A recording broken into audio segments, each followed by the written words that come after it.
Bonjour à tous, très heureuse de vous retrouver. Je suis Kadi Sako, ingénieure, entrepreneur et consultante en économie circulaire. Ici, nous parlons innovation, les innovations dans le domaine de l'économie circulaire en Afrique. Je vous emmène aujourd'hui au Ghana, où les épluchures de manioc sont utilisées pour la production de champignons. Et oui, vous avez bien entendu, une entreprise agroalimentaire qui transforme le manioc a décidé de les valoriser. Mais alors, une question se pose, comment cela se passe? Comment ces épluchures sont-elles utilisées pour produire des champignons? Élément de réponse dans cette vidéo, signée Euronews.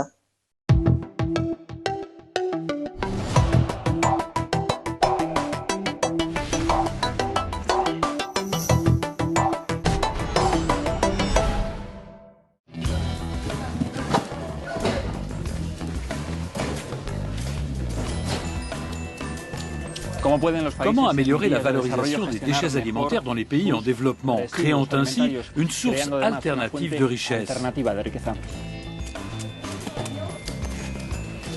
Cette usine agroalimentaire située au Ghana, en Afrique de l'Ouest, transforme chaque mois près de 400 tonnes de manioc en différents sous-produits. Mais que faire des 120 tonnes de déchets générés par la même occasion? L'usine teste actuellement une façon de les valoriser au mieux. Les résidus de manioc sont donc broyés, mélangés à de la sciure. Le compost ainsi obtenu est séché puis transvasé dans des sachets dans lesquels sont ajoutés des spores de champignons comestibles.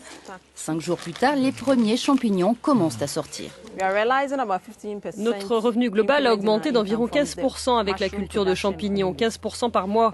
Et nous essayons de produire encore plus parce que nous disposons d'une grande quantité de déchets d'épluchures de manioc. Nous allons également construire d'autres champignonnières et nous espérons ainsi accroître notre production actuelle de 5 à 20 tonnes par mois.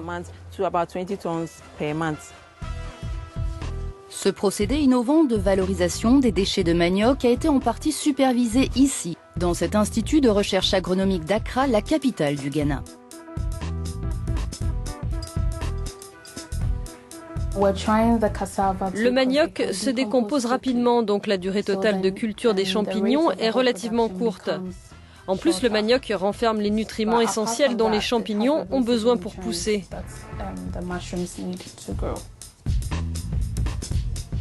Ici, la température est comprise entre 25 et 27 degrés Celsius. Le taux d'hydratation est raisonnable, de l'ordre de 60 à 70%, et le taux d'humidité ambiante est d'environ 60%. Ces conditions sont idéales pour la production de champignons.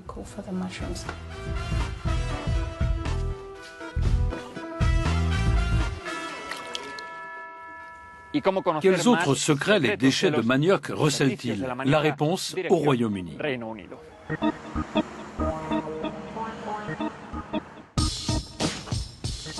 Ce projet de recherche européen a été coordonné dans ces laboratoires du Kent, au sud-est de Londres, où des expérimentations complémentaires sur le manioc, mais aussi sur la patate douce, ont été menées.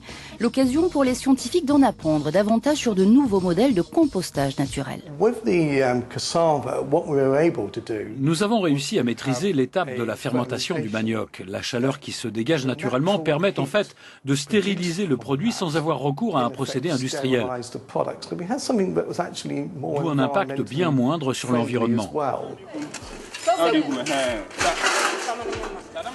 Au Ghana, les responsables de l'usine de transformation de manioc s'emploient maintenant à faire profiter la population locale de cette innovation scientifique.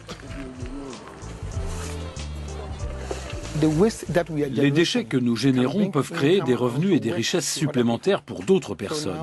Nous allons donc former les agriculteurs de la région pour qu'ils se familiarisent avec cette technique.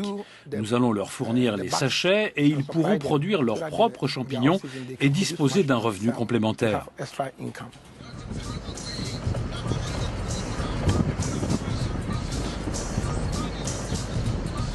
Les cultivateurs de manioc de la région se disent prêts à relever le défi.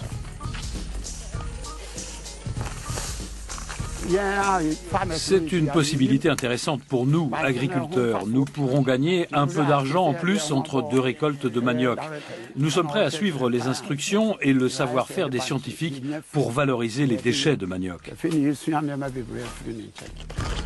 Au Ghana notamment, agriculteurs et chercheurs tablent à présent sur une production de champignons comestibles de 650 tonnes par an grâce à de simples déchets de manioc.